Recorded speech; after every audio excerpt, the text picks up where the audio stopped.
So hello guys, Sumit Somer this side. और आज हम क्लास 10th आपका चैप्टर नंबर फर्स्ट पढ़ेंगे, केमिकल रिएक्शन एंड इक्वेशंस। और ये आपकी वन शॉट वीडियो रहने वाली है। तो बिना किसी देरी के स्टार्ट करते हैं, आइए देखते हैं। चैप्टर का नाम लिखा हुआ है first, chemical reaction and equations. देखते हैं इंट्रोडक्शन में कि हमारा केमिकल रिएक्शन बेसिकली क्या होता है, केमिकल रिएक्शन क्या होती है। मैंने ऑलरेडी लिखी हुई है पॉइंट्स, आप वन बाय वन इनको उतार भी सकते हैं साथ के साथ। एक पेन कॉपी रखिए अपने साथ, और जब मैं बोलूँ, जब मैं इस चीज़ को फिनिश करूँ तो आप उसको उतार सकते हैं। देखते हैं फर्स्ट पॉइंट क्या लिखा है। This is a process in which two or more substances react with each other and form a new substances is called chemical reaction. Means जब कभी भी एक केमिकल रिएक्शन हो रही होती है, उसके दौरान कोई भी दो सब्सटेंसेस जो कि रिएक्टेंट का पार्ट होता है, जो वो आपस में रिएक्शन करते हैं, तो वो एक न्यू सब्सटेंस को फॉर्म करते हैं। मीन्स न्यू सब्सटेंस फॉर्म होता है with new properties, is called chemical reaction. इसके कई सारे एग्जांपल्स देख लेते हैं हम। फर्स्ट एग्जांपल है, सबसे बेस्ट एग्जांपल है, इसको हम अपनी डे टू डे लाइफ में इजीली समझ सकते हैं, क्योंकि खाना तो सभी खाते हैं ना। फर्स्ट पॉइंट आता है digestion of food in our stomach. Means जब कभी भी हम फूड को कंज्यूम करते हैं, फूड डाइजेस्ट होता है, तो जो डाइजेशन ऑफ फूड होती है हमारे स्टमक में, वो एक पार्ट है केमिकल रिएक्शन का। और आपको पता है ये रिएक्शन कौन सी होती है। इस रिएक्शन को हम हाइड्रोलाइसिस रिएक्शन भी बोल सकते हैं। वन वर्ड के लिए बाय चांस हो सकता है आपके एमसीक्यूज में कभी आ जाए, तो आप इसको हाइड्रोलाइसिस रिएक्शन भी लिख सकते हैं। हाइड्रोलाइसिस रिएक्शन शॉर्ट फॉर्म में रिएक्शन को RXN लिखते हैं विद अ सिंगल डॉट। तो कंफ्यूज नहीं होना आपको कि ये RXN बेसिकली क्या है। सेकेंड पॉइंट आता है rusting of iron. Rusting of iron तो सबको पता होगा, हमारे लोहे जो होते हैं, आयरन जो होती है उस पर जंग लग जाता है जब वो वाटर के कांटेक्ट में आती है और ऑक्सीजन के कांटेक्ट में आती है। ये तो आई होप सभी को पता ही होगा। सेकंड पॉइंट आता है फॉर्मेशन ऑफ वाटर। वाटर की फॉर्मेशन, जब वाटर बनता है उसको क्या बोलते हैं हम, केमिकल रिएक्शन। इसी क्वेश्चन को लिख सकते हैं बेसिकली, जब कभी भी हाइड्रोजन गैस रिएक्ट करती है हमारी ऑक्सीजन गैस के साथ, तो क्या होता है, हमेशा वाटर फॉर्म होता है। ध्यान रखेंगे H2 एक गैस है, O2 भी क्या है, एक गैस है, लेकिन जब ये दोनों कंबाइन करते हैं तो वाटर की फॉर्मेशन होती है। मीन्स ये एक लिक्विड फॉर्मेशन होती है, इसको मैंने L से इंडिकेट कर दिया। यानी कि when hydrogen gas react with oxygen to its give a water molecule. ठीक है। और ये रिवर्सिबल प्रोसेस भी होती है, इसको आगे बताएंगे ये रिवर्सिबल किस तरीके से होती है। बस अभी आपको तो ध्यान रखना है फॉर्मेशन ऑफ वाटर हमारी क्या होती है। नेक्स्ट आता है formation of coal. Coal means कोयला, यानी कि कोयला हमारा कैसे बनता है। When carbon react with oxygen to its gives CO2, ये मीन्स हमारा कोयला, यानी कि हमारी कार्बन डाइऑक्साइड। जब कभी भी C रिएक्शन करता है O2 के साथ, तो हमारी क्या बन जाती है, CO2 गैस बनती है। मीन्स कोयला बन जाती है, कोल बन जाती है। आई होप गाइस अभी आपको इतना समझ में आया होगा। इसका नेक्स्ट टॉपिक देखते हैं, which is characteristics of a chemical reactions. Means हम किस तरीके से आइडेंटिफाई कर सकते हैं कि एक केमिकल रिएक्शन जब हो रही होती है, तो इसको हम कैसे आइडेंटिफाई करें कि केमिकल रिएक्शन ही है। सो गाइस अब आगे देखते हैं the characteristics of a chemical reaction क्या होती है। इसमें स्पेसिफिकली 5 पार्ट्स आते हैं इसके। तो फर्स्ट जो है इवोल्यूशन ऑफ गैस। मीन्स जब कभी भी कोई केमिकल रिएक्शन होती है, तो हो सकता है उसमें इवोल्यूशन ऑफ गैस हो जाए, इवोल्यूट हो जाए गैस। तो इसके इंपॉर्टेंट एग्जांपल्स हैं Zn प्लस H2SO4। जब जिंक H2SO4 के साथ सल्फ्यूरिक एसिड के साथ रिएक्शन करता है, तो ZnSO4 बनाता है, अपना जिंक सल्फेट बनाता है, प्लस में हाइड्रोजन गैस इवोल्यूट हो जाती है, हाइड्रोजन गैस रिलीज हो जाती है। तो ये भी एक आइडेंटिफिकेशन है इवोल्यूशन ऑफ गैस के रिगार्डिंग। सेकेंड आती है Na2CO3 sodium carbonate, Na2CO3। Sodium carbonate जब रिएक्शन करता है HCl के साथ, तो NaCl बनाता है, अपना खुद का सॉल्ट बनाता है, प्लस में CO2 गैस रिलीज करा देता है। तो मीन्स दोनों में क्या हो रही है, दोनों रिएक्शन में इवोल्यूशन ऑफ गैस हो रही है। तो it is a first characteristics of a chemical reaction. Next देखते हैं चेंज इन कलर। हो सकता है जब कोई केमिकल रिएक्शन हो रही हो, तो उसमें चेंज इन कलर भी हो जाए। इसका सबसे बेस्ट एग्जांपल आता है पोटेशियम डाइक्रोमेट का, जो कि ऑरेंज कलर का होता है। जब फर्दर रिएक्शन करता है, पूरी की पूरी रिएक्शन करता है, तो एट लास्ट वो सॉल्यूशन ग्रीन कलर का हो जाता है, यानी कि चेंज इन कलर हो जाता है। कैसे होता है आइए देखते हैं। K2Cr2O7 ये हमारी एक्वस फॉर्म में होता है, मीन्स पोटेशियम डाइक्रोमेट रहता है। जब हम इसमें ऐड करते हैं H2SO4 सल्फ्यूरिक एसिड ऐड करते हैं एज एक्वस कंडीशन में, फिर इन दोनों को मिक्स करने के बाद इसमें हम SO2 sulphur dioxide gas pass कराते हैं। तो थोड़ी देर बाद जब इसमें रिएक्शन होती है तो K2SO4 बनता है, प्लस में CrSO4 का होल थ्राइस जिसको क्रोमियम सल्फेट भी बोला जाता है, प्लस में वाटर रिलीज हो जाता है जो कि लिक्विड फॉर्मेशन में रहता है।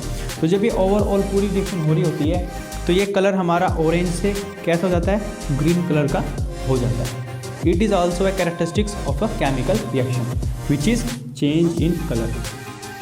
नेक्स्ट इसमें आती है चेंज इन स्टेट। जब कभी भी केमिकल रिएक्शन हो रही है तो हो सकता है उसमें स्टेट चेंज हो जाए, मीन्स सॉलिड से लिक्विड, लिक्विड से गैस, एनीथिंग चीज़ चेंज हो सकती है। जैसे कि फर्स्ट आता है फॉर्मेशन ऑफ वाटर। जब हम कभी भी हाइड्रोजन गैस को लेते हैं, उसको ऐड करते हैं ऑक्सीजन के साथ, जब ये दोनों के दोनों रिएक्शन करते हैं तो वाटर फॉर्मेशन होती है। वाटर कैसी है, ऐसे लिक्विड फॉर्मेशन में है। गैस थी, दोनों को ऐड किया, क्या बन गया, लिक्विड बन गया, मीन्स गैस से लिक्विड बन गया, चेंज इन स्टेट हो जाती है।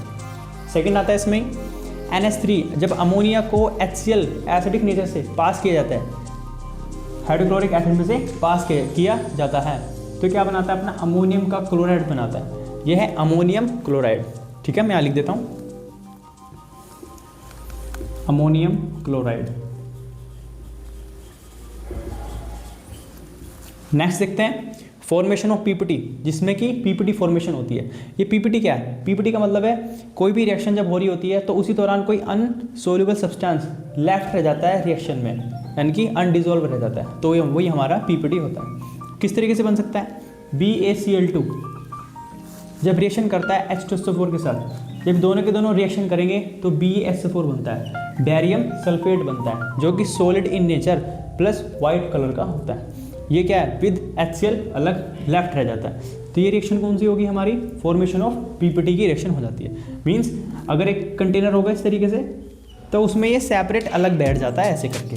PPT का मतलब है ये साइड में इस तरीके से बैठ जाएगा ये, तो ये हमारी क्या बन गई, PPT बन गई। इसको ऐसे लिख सकते हैं, यानी कि इस तरीके से टी लिख देता हूँ, PPT। ठीक है, नेक्स्ट देखते हैं, लास्ट पॉइंट आता है हमारा change in temperature.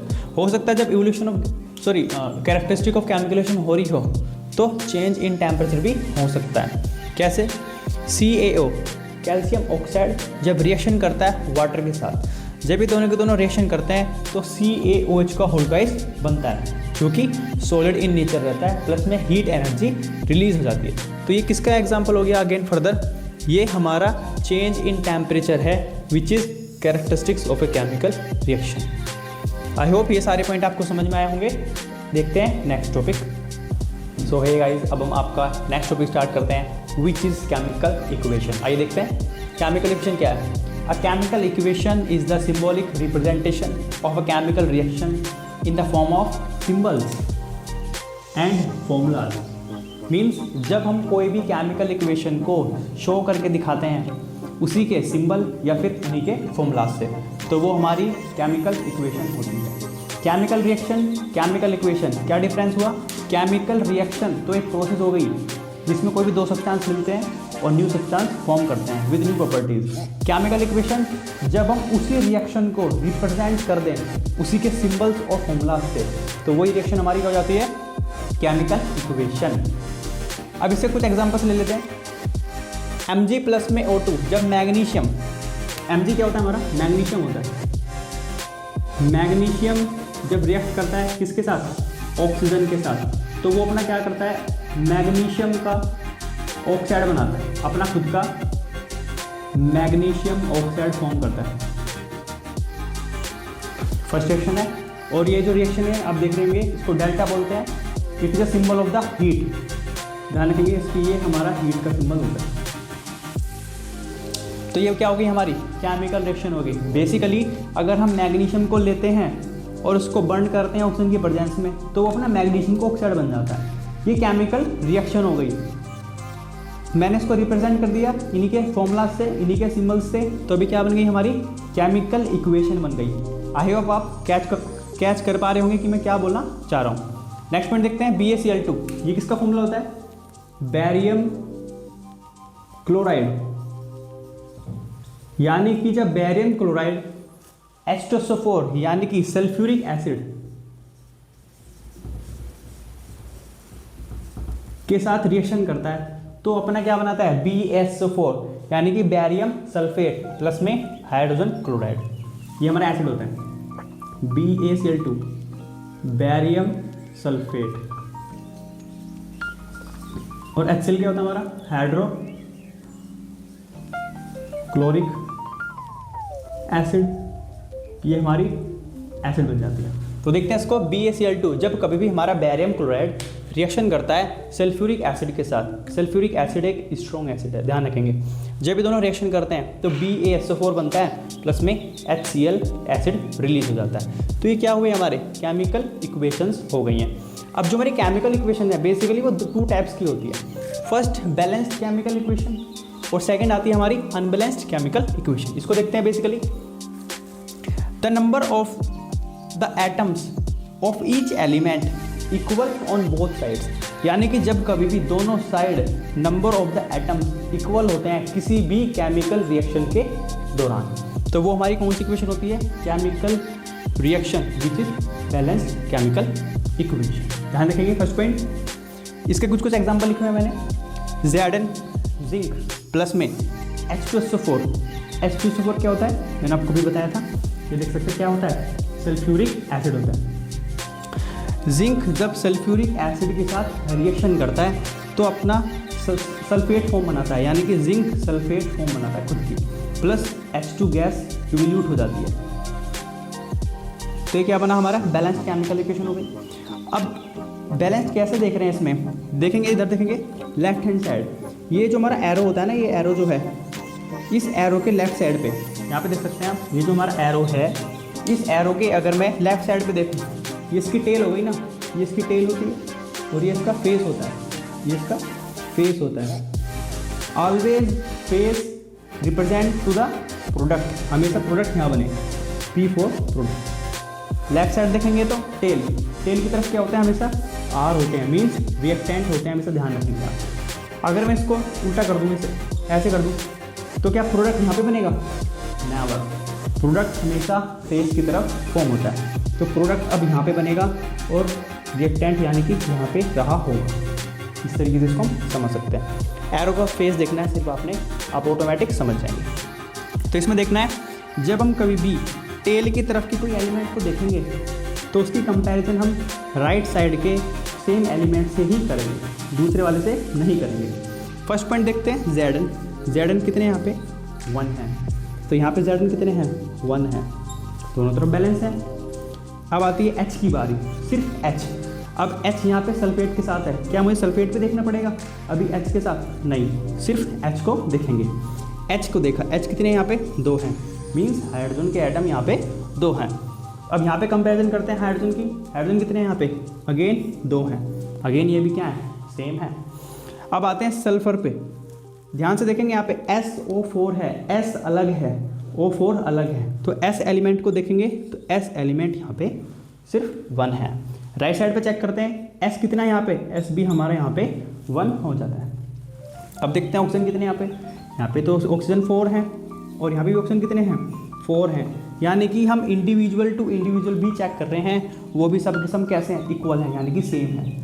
Means both atoms are equal in both sides. नीचे वाली में देखते हैं, इसमें तो आप पता ही लगा सकते हैं, Na1 है, Na1 है, Cl1 है, Cl1 है, both sides the atoms are equal, so it is a balanced chemical equation. I hope आपको समझ में आ रहा होगा। ऑन द अदर साइड देखते हैं unbalanced chemical equation, means number of the atoms of each element not equal on both sides. आपने सिर्फ ये 1 वर्ड कैच करना है, सारी डेफिनेशन आपकी सेम है। यहाँ पे क्या लिखा है, नॉट इक्वल मीन्स बराबर नहीं होंगे number of the atoms. Check कर लेते हैं इसमें एक बार। Fe आयरन प्लस रिएक्शन करता है वाटर के साथ, तो क्या करता है, अपना फेरिक ऑक्साइड आयरन का ऑक्साइड बनाता है, Fe3O4 आयरन का ऑक्साइड बन गया, प्लस में हाइड्रोजन गैस इवोल्यूट हो गई, हाइड्रोजन गैस निकल जाती है। तो ये हमारी कौन सी रिएक्शन हो गई, अनबैलेंस्ड केमिकल रिएक्शन हो गई।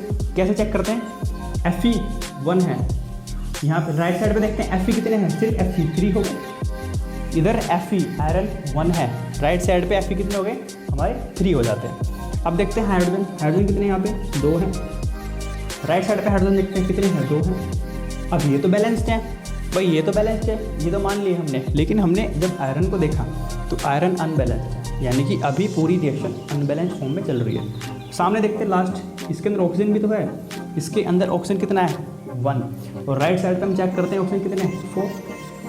भाई यहाँ पे क्या है टोटल रिएक्शन अनबैलेंस्ड फॉर्म हो जाती है, ठीक है। सिर्फ यहाँ पे हाइड्रोजन क्या है बैलेंस्ड है। क्या हाइड्रोजन बैलेंस्ड होने के साथ हम इसको एक बैलेंस्ड केमिकल इक्वेशन बोल सकते हैं? नेवर। क्यों? क्योंकि जो हाइड्रोजन है या फिर अदर एलिमेंट हैं वो सेम इसी रिएक्शन के पार्ट हैं। तो हमने ओवरऑल रिएक्शन को ध्यान में रखते हुए नंबर ऑफ द एटम्स देखने होते हैं, ठीक है। सेकेंड पॉइंट देखते हैं, H2 प्लस में O2 when hydrogen gas reaction with oxygen gas always gives a water. H कितने हैं 2 मोलिक्यूल, ऑक्सीजन कितने हैं 2 मोलिक्यूल, ये क्या है H 2 हो गए, ऑक्सीजन कितना हो गया 1 हो गया।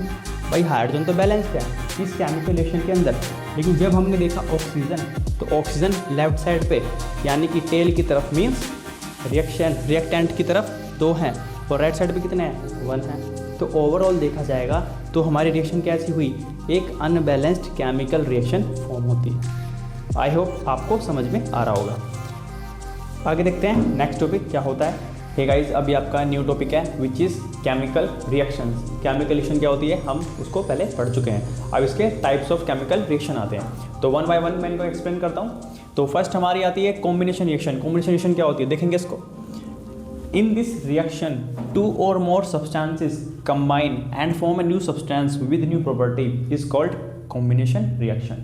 यानी कि जब कभी भी कोई भी 2 सब्सटेंस आपस में कंबाइन होते हैं, भाई डेफिनेशन के नाम में क्या रहा है कॉम्बिनेशन मीन्स जो कंबाइन होके बने। कंबाइन मीन्स 2 मेंबर होने चाहिए, 2 सब्सटेंस होने चाहिए टू एज अ कंबाइन। तो जब कभी भी 2 सब्सटेंस आपस में कंबाइन होते हैं और एक न्यू सब्सटेंस को फॉर्म करते हैं, लिखा है ना new substance form with new properties, तो ये हमारी कौन सी इक्वेशन होती है कॉम्बिनेशन रिएक्शन होती है। इसकी जनरल इक्वेशन देखते हैं, A प्लस में B। A एक न्यू सब्सटेंस है, B हमारा एक न्यू सब्सटेंस है, जब दोनों ऐड होते हैं तो C बनाते हैं मीन्स एक न्यू सब्सटेंस फॉर्म करते हैं, ये इसकी जनरल इक्वेशन होती है।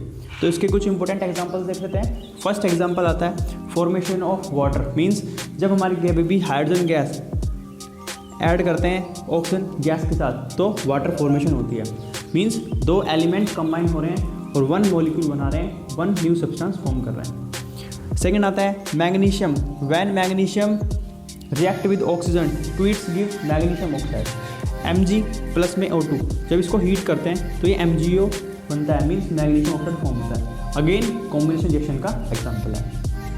मैंने यहाँ पे नोट करके चीज़ लिखी हुई है, ब्लू से देखेंगे आप, इसमें लिखा है magnesium carbonate layer remove by the sand paper. जब कभी भी हम मैग्नीशियम को बर्न करते हैं, मैग्नीशियम रिबन को बर्न करते हैं, ये आपकी एक्टिविटी भी है चैप्टर फर्स्ट में। तो जब हम मैग्नीशियम को बर्न करते हैं in the presence of air तो ये बर्न नहीं होता। क्यों? क्योंकि इसके ऊपर मैग्नीशियम कार्बोनेट की लेयर होती है, तो हमें उसको पहले रिमूव करना होता है by the help of sand paper. और सैंड पेपर क्या होता है आप कमेंट करेंगे। नेक्स्ट आता है C प्लस में O2 formation of coal, formation of carbon dioxide. Carbon add करेंगे ऑक्सीजन के साथ, क्या बन गया CO2 गैस बन गई। Again these are the examples of combination reaction. On the other side we can easily see decomposition reaction. In this reaction a substance decompose means break down into 2 or more substances as a product is called decomposition reaction। यानी कि जब कभी भी एक substance 2 substance या फिर 3 substance में break down हो जाए तो वो हमारी डिकम्पोजिशन रिएक्शन होती है। इसके जनरल इक्वेशन देखते हैं AB हमारा यहाँ पे एक क्या है, एक एलिमेंट होगा, कोई भी सब्सटेंस होगा। अब ये सब्सटेंस A में अलग ब्रेकडाउन हो जाएगा, B में अलग ब्रेकडाउन हो जाएगा, तो ये हमारी क्या है general equation of a decomposition reaction. इसके कुछ एग्जांपल्स देख लेते हैं इंपॉर्टेंट। CaCO3 कैल्शियम कार्बोनेट, जब हम कभी भी कैल्शियम कार्बोनेट को बर्न करते हैं तो ये CaO प्लस CO2 में टूट जाता है। बर्न करते हैं in the sense my bad, जब CaCO3 को ब्रेक डाउन करते हैं तो ये CaO प्लस में CO2 में टूट जाता है। इसको हम थर्मल डिकम्पोजिशन भी बोला जाता है। थर्मल का मतलब बेसिकली हीट से होता है, थर्मल का मतलब किससे है, हीट से। अब ये डिकम्पोज तो हो रहा है, लेकिन किसकी हेल्प से डिकम्पोज हो रहा है, इस हीट की वजह से। Delta, delta is the symbol of heat, आपको पता होना चाहिए। सेकंड आता है वाटर H2O। जब हम कभी भी H2O को बर्न करते हैं in the presence of electricity, electricity से इसको पास करते हैं, वाटर के अंदर इलेक्ट्रिसिटी पास करेंगे तो H2 गैस और O2 गैस में ये ब्रेक डाउन हो जाता है। इसको हम इलेक्ट्रोलाइसिस रिएक्शन भी बोलते हैं, ठीक है। नेक्स्ट देखते हैं AgCl और AgBr। जब AgCl और AgBr इन दोनों को हम सनलाइट में क्या करते हैं, रखते हैं, तो इनमें भी डिकम्पोजिशन रिएक्शन होती है। Ag अलग टूट जाता है, Ag है, Ag अलग आ जाएगा, और जो ये हमारा Cl है, Cl2 अलग गैस की फॉर्म में रिलीज हो जाता है। सिमिलरली AgBr में भी ऐसी होगा, सनलाइट की प्रेजेंस में Ag अलग हो जाता है और Br2 अलग हमारा रिलीज हो जाता है। अभी दोनों के दोनों क्या है, ये फोटोलाइटिक या फिर फोटोलाइसिस रिएक्शन है। मैंने लिखा हुआ है इनका नाम, फोटोलाइटिक और फोटोलाइसिस रिएक्शन। फोटो का मतलब लाइट से होता है, तो फोटोलाइटिक बोले या फिर फोटोलाइसिस रिएक्शन बोले, both meanings are same in a chemical reaction. तो ये कौन सी रिएक्शन होगी, दोनों की दोनों हमारी डिकम्पोजिशन रिएक्शन हो गई। और ध्यान रखेंगे ये वाली इक्वेशन जो है, ये वाली यानी कि AgCl वाली, इस वाली रिएक्शन को हम यूज करते हैं इन ब्लैक एंड वाइट फोटोग्राफी। जब फोटोग्राफी होती थी ब्लैक एंड वाइट, तो उसमें इसी रिएक्शन का हम यूज़ किया करते थे और अब भी करते हैं। आई होप आपको समझ में आया होगा। अब हमारी नेक्स्ट आती है डिस्प्लेसमेंट रिएक्शन। ये क्या होती है देखते हैं। In this reaction high reactive element displaced low reactive element in a chemical reaction. यानी कि जब कोई भी रिएक्शन हो रही होती है, उसी दौरान कोई high reactive element low reactive element को डिस्प्लेस कर देता है, मीन्स हटा देता है, तो वही हमारी हो जाती है डिस्प्लेसमेंट रिएक्शन। इसके आप अदर नेम देख सकते हैं, सब्स्टिट्यूशन रिएक्शन, इसको सब्स्टिट्यूट बोलते हैं। सब्स्टिट्यूट मतलब जब एक दूसरे को हटा दे, उसकी जगह पे स्वयं आ जाए, तो उसको बोलते हैं सब्स्टिट्यूशन रिएक्शन यानी कि सब्स्टिट्यूट। सिंगल डिस्प्लेसमेंट रिएक्शन, भाई इसमें सिंगल हो रही है ना डिस्प्लेसमेंट, सिर्फ एक टाइम पे एक ही सब्सटेंस हट रहा है, एक ही एलिमेंट हट रहा है। आगे डबल डिस्प्लेसमेंट आएगी, ये उसको डबल बोला गया, इसको आगे समझाते हैं। फिर आता है रिप्लेसमेंट रिएक्शन। इसमें हम क्या कर रहे हैं, रिप्लेस भी कर देते हैं। रिप्लेस का मतलब होता है हटाना। तो ये सारे के सारे किसके एग्जांपल्स हैं, सॉरी अदर नेम्स हैं, माय बैड, डिस्प्लेसमेंट रिएक्शन के। इसकी जनरल इक्वेशन देखते हैं, A प्लस में BC it gives to AB plus में C। यहाँ पे देखेंगे A हमारा सिंगल एलिमेंट है, तो BC यहाँ पे क्या है, एक कंपाउंड फॉर्मेशन मान सकते हैं। तो ये A क्या करता है, ये A इस C को हटा देता है, इस C को डिस्प्लेस करेगा, तो यहाँ पे क्या आ जाएगा, A B आ जाएगा, यानी कि B की जगह सॉरी C की जगह पे खुद आ जाता है ये। तो क्या आ गया, AB प्लस में C। इसके कुछ इंपॉर्टेंट एग्जांपल देख सकते हैं। Fe प्लस में CuSO4, यानी कि जब आयरन रिएक्शन करता है CuSO4 कॉपर सल्फेट के साथ, तो Fe इस Cu को हटा देता है, इस Cu को हटा देगा और इसकी जगह पे क्या आ जाएगा, खुद आ जाएगा SO4, मीन्स FeSO4 फॉर्म हो जाता है। प्लस में Cu अलग डिस्प्लेस हो जाता है। Zn प्लस में HCl, जिंक जब रिएक्शन करता है HCl के साथ, तो Zn किसको हटा देता है, इस H को हटा देता है, तो किसके साथ आ जाएगा, Cl के साथ आ जाएगा, तो ZnCl2 बन जाएगा और H2 हमारी गैस अलग रिलीज हो जाती है। नेक्स्ट देखते हैं Zn plus CuSO4। Zn plus में CuSO4, ये Zn इस Cu को हटा देता है और इसकी जगह पे खुद आ जाता है, यानी कि ZnSO4 प्लस में Cu, इसको अलग डिस्प्लेस कर दिया जाता है। तो ये सब किसके एग्जांपल्स हो गए, हमारे डिस्प्लेसमेंट रिएक्शन के एग्जांपल हो जाते हैं। नेक्स्ट आता है हमारा डबल डिस्प्लेसमेंट रिएक्शन, यानी कि in this reaction exchange of ions and formed a new product in a chemical reaction. Means जब कभी भी दो टाइम पर डिस्प्लेसमेंट हो रही हो, सिंगल डिस्प्लेसमेंट, तो ये हो जाएगी डबल डिस्प्लेसमेंट, यानी कि इस तरीके से देख सकते हैं AB प्लस में CD, ये दो रिएक्टेंट हो गए यहाँ पे। अब ये A क्या करता है, ये A आ जाएगा इस C के साथ और ये B आ जाएगा इस D के साथ, तो यहाँ पे क्या बना, न्यू सब्सटेंस AC प्लस में BD, ये दोनों के दोनों हमारे क्या बन गए, प्रोडक्ट बन गए। यानी कि यहाँ पे A जो था B के साथ था, लेकिन यहाँ पे A C के साथ है, यहाँ पे C D के साथ था, यहाँ पे D B के साथ है, तो क्या होगी हमारी डबल डिस्प्लेसमेंट रिएक्शन होगी, एक्सचेंज ऑफ आयंस इसमें हो गए। अब इसमें कुछ इंपॉर्टेंट एग्जांपल्स देखते हैं। NaOH सोडियम हाइड्रोक्साइड, ये हमारा बेस होता है, ध्यान रखेंगे। बेस HCl क्या हमारा एसिड, जब कभी भी हमारा बेस और एसिड आपस में रिएक्शन करते हैं, जैसे इसमें दिखाया गया है, तो क्या फॉर्म होता है, NaCl फॉर्म होता है, प्लस में वाटर फॉर्म होता है। ये हमारी कौन सी रिएक्शन भी होती है, ये एक हमारी न्यूट्रलाइजेशन रिएक्शन भी होती है। यानी कि ये जो है एग्जाम्पल तो है डबल डिस्प्लेसमेंट का भी, और साथ ही साथ ये हमारी न्यूट्रलाइजेशन रिएक्शन भी होती है, क्योंकि यहाँ पे सॉल्ट फॉर्मेशन होना चाहिए। ध्यान रखेंगे, जब कभी भी base, when a base react with the acid, it's give a salt which is neutral in nature, means as a neutralization reaction. Second देखते हैं BaCl2, बेरियम क्लोराइड। ये BaCl2 है, ये Na2SO4 है। ये Ba क्या करेगा, ये BaSO4 के पास जाएगा। अब ये Na बच गया, ये NaCl के साथ आएगा, तो यहाँ पे क्या बन गया, BaSO4 बना, प्लस में NaCl यहाँ पे बन गया।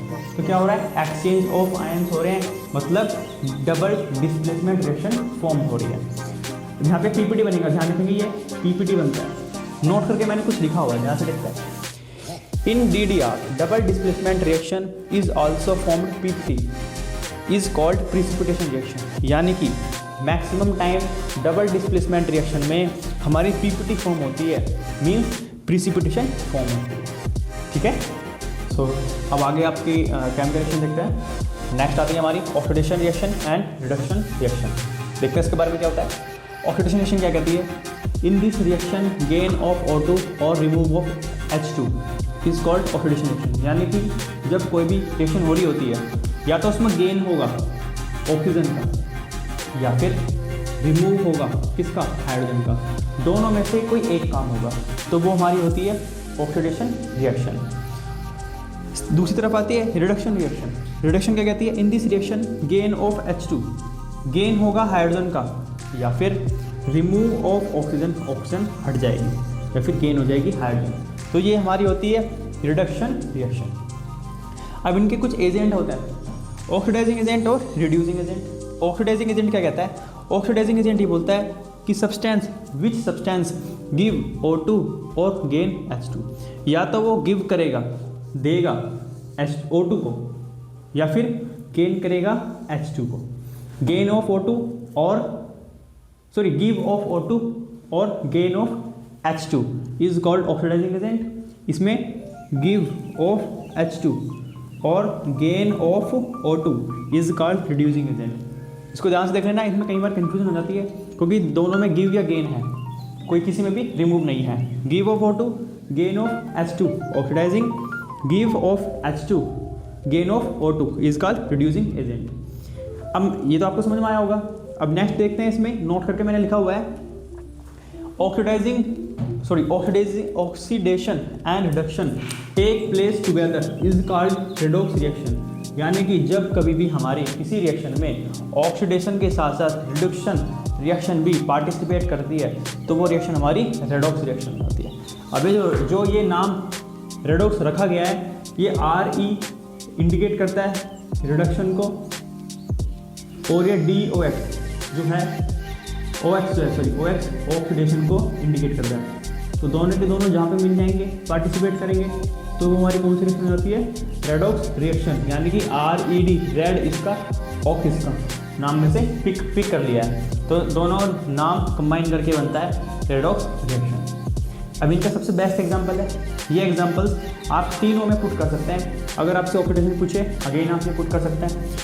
रिडक्शन पूछे, अगेन आप ये एग्जांपल पुट कर सकते हैं। अगर रेडॉक्स भी पूछे, रिडक्शन भी पूछे, तो भी आप इसको सेम एग्जांपल पुट कर सकते हैं। देखते हैं कैसे। CuO प्लस में H2, यानी कि कॉपर ऑक्साइड जब रिएक्शन करता है H2 के साथ, तो क्या बनाता है, Cu प्लस में वाटर फॉर्मेशन होती है। अब इसके अंदर देखते हैं, ध्यान से देख रहे हैं आप, ये CuO है, इसके पास ऑक्सीजन है, ऑक्सीजन किसके पास है, इस Cu के पास है, तो ये ऑक्सीजन देगा, मीन्स देगा, गिव करेगा, तो ये कौन सा एजेंट होगा, ऑक्सीडाइजिंग एजेंट होगा। क्योंकि हमारी जो ऑक्सीडाइजिंग एजेंट है वो कहती है गिव ऑफ O2 या फिर गेन ऑफ H2, तो यहाँ पे गिव कर रही है, तो कौन सी होगी, ऑक्सीडाइजिंग एजेंट। तो यहाँ पे क्या है, ऑक्सीडाइजिंग एजेंट। H2 क्या है यहाँ पे, रिड्यूसिंग एजेंट की तरह वर्क कर रहा है, रिड्यूस कर रहा है किसको, H2 को। गेन ऑफ O2 या फिर गिव ऑफ H2, तो यहाँ पे गेन करेगा ये ऑक्सीजन का। अब यहाँ पे हाइड्रोजन है, लेकिन जब वहाँ पे जाती है तो यही हाइड्रोजन ऐड कर लेता है अपने में ऑक्सीजन को, तो मीन्स ये क्या रहा होगा, एक रिड्यूसिंग एजेंट रहा होगा। रिएक्शन हो गई। अब रिएक्शन जब कंप्लीट होती है तो यहाँ पे क्या हो गया, रिडक्शन हो गया, Cu अलग हट गया, Cu अकेला रह गया, प्लस में H2O यानी कि वाटर फॉर्मेशन हो जाती है, क्योंकि यहाँ पे क्या होगी, ऑक्सीडेशन, यहाँ पे क्या होगी, रिडक्शन। जहाँ पे दोनों हो जाए, दोनों हो गई ना, तो क्या बन गया, रेडॉक्स। यानी कि ये एग्जाम्पल किसका भी हुआ, रेडॉक्स रिएक्शन का भी एग्जाम्पल हो गया। ऑक्सीडेशन का भी है, रिडक्शन का भी है, और रेडॉक्स रिएक्शन का भी एग्जाम्पल है। आई होप आपको समझ में आ रहा होगा। कई जब आगे का टॉपिक देखते हैं। अब हमारे इंपॉर्टेंट रिएक्शन आती है which is exothermic and endothermic. वो क्या होती है, इसको देखते हैं। अ chemical reaction in which heat energy is produced is called exothermic reaction. यानी कि वो रिएक्शन जिसमें हीट एनर्जी क्या हो, प्रोड्यूस्ड हो, वो हमारी कौन सी रिएक्शन होती है, एक एक्सोथर्मिक रिएक्शन होती है। नोट करके लिखा हुआ है मैंने, mostly decomposition reactions are exothermic reaction. ज़्यादातर जो हमारे डीकम्पोजिशन रिएक्शंस होती हैं वो एक्सोथर्मिक रिएक्शन होती है मोस्टली। इसके दो इंपॉर्टेंट एग्जांपल्स हैं, ये कई बार पेपर में आए हुए हैं। तो फर्स्ट पॉइंट हमारा आता है कि respiration is a decomposition reaction in which heat energy is produced, और ये सबसे बेस्ट एग्जांपल है हमारा एक्सोथर्मिक का। C6H12O6 ये क्या होता है, हमारा ग्लूकोज होता है। ग्लूकोज, जब ग्लूकोज रिएक्शन करता है ऑक्सीजन के साथ, हमारी बॉडी में ऑक्सीजन है, ऑक्सीजन इनहेल करते हैं। जब ग्लूकोज ऑक्सीजन के साथ रिएक्शन करता है तो CO2 गैस बनाता है, जिसको हम एक्सहेल कर देते हैं। वाटर फॉर्मेशन, हमारी बॉडी वाटर को रख लेती है, एक्सेस अमाउंट वाटर को रिलीज कर देती है, प्लस हीट एनर्जी रिलीज होती है। इसी हीट एनर्जी को हम यूज़ करते हैं अपनी सर्वाइविंग में, means day to day life में। तो ये कौन सी रिएक्शन होगी, हमारी एक एक्सोथर्मिक रिएक्शन होगी, जो कि हमारी इंटरनल बॉडी में अकर होती रहती है। नेक्स्ट आता है CaO यानी कि क्विक लाइम, जिसको कैल्शियम ऑक्साइड बोला जाता है। जब कभी भी कैल्शियम ऑक्साइड को is added to water and its release heat, जब कभी भी हम क्विक लाइम, जिसको कैल्शियम ऑक्साइड बोलते हैं, उसको वाटर में ऐड करते हैं तो उसमें से हीट एनर्जी रिलीज होती है। मीन्स हमारा CaOH का वोल्टाइज फॉर्म होता है, प्लस में एनर्जी रिलीज होती है। बेसिकली CaO ये वो वाली रिएक्शन है जिसको बुझा हुआ चूना बोलते हैं। तो जब बुझा हुआ चूने में हम थोड़ा सा वाटर ऐड करते हैं तो वो बॉईल होने स्टार्ट हो जाता है, गर्म होना स्टार्ट हो जाता है। ये रिएक्शन वही है। नेक्स्ट देखते हैं हमारी एंडोथर्मिक रिएक्शन। एंडोथर्मिक में क्या होता है, अ chemical reaction in which heat energy is absorb. इसमें क्या होती है, हीट एनर्जी हमारी एब्जॉर्ब हो जाती है। ठीक है, इसका एग्जांपल देखते हैं। CaCO3, जब कभी भी हमारा कैल्शियम कार्बोनेट को हम बर्न करते हैं, डिकम्पोज करते हैं, तो वो CaO प्लस में CO2 में टूट जाता है। ये थर्मल डिकम्पोजिशन का एग्जाम्पल भी है, साथ ही साथ हमारी एंडोथर्मिक रिएक्शन का एग्जाम्पल है। इसमें हमें हीट देनी पड़ेगी, तभी ये क्या होगा, जब हम इसको हीट करेंगे तभी ये इसमें टूटेगा। अगर मैं इसके ऊपर हीट ना दूँ इस तरीके से, क्या ये रिएक्शन आगे हो पाएगी, नहीं, ये रिएक्शन आगे नहीं हो पाएगी। क्यों, क्योंकि ये एंडोथर्मिक रिएक्शन है, हमें यहाँ पे हीट का सिंबल लगाना पड़ेगा, मीन्स इसको हीट करना पड़ेगा।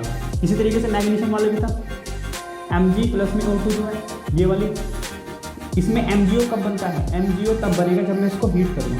अगेन ये भी किसका एग्जाम्पल है, हमारा एंडोथर्मिक रिएक्शन का एग्जाम्पल है, मीन्स ये हीट एनर्जी इसमें यूज हो रही है। आई होप गाइज आपको समझ में आ रहा होगा। ये हमारी एंडोथर्मिक और एक्सोथर्मिक रिएक्शंस हो जाती हैं। अगर आपको इस चैप्टर से रिलेटेड इंपॉर्टेंट क्वेश्चन की सीरीज चाहिए, इंपॉर्टेंट क्वेश्चन चाहिए, तो आप इस वीडियो को सपोर्ट करिए ज़्यादा से ज़्यादा, और जो क्वेश्चंस होंगे, इंपॉर्टेंट क्वेश्चन होंगे, उनको मैं डिस्क्रिप्शन में डाल दूँगा। आई होप गाइज सपोर्ट कीजिए, इस चैनल को अच्छे तरीके से उतारिए, अच्छे तरीके से समझिए, अपने मार्क्स को इन्हांस कीजिए, अपने एग्ज़ाम को बढ़िया से बढ़िया दे के आइए। Thank you guys, thank you for watching.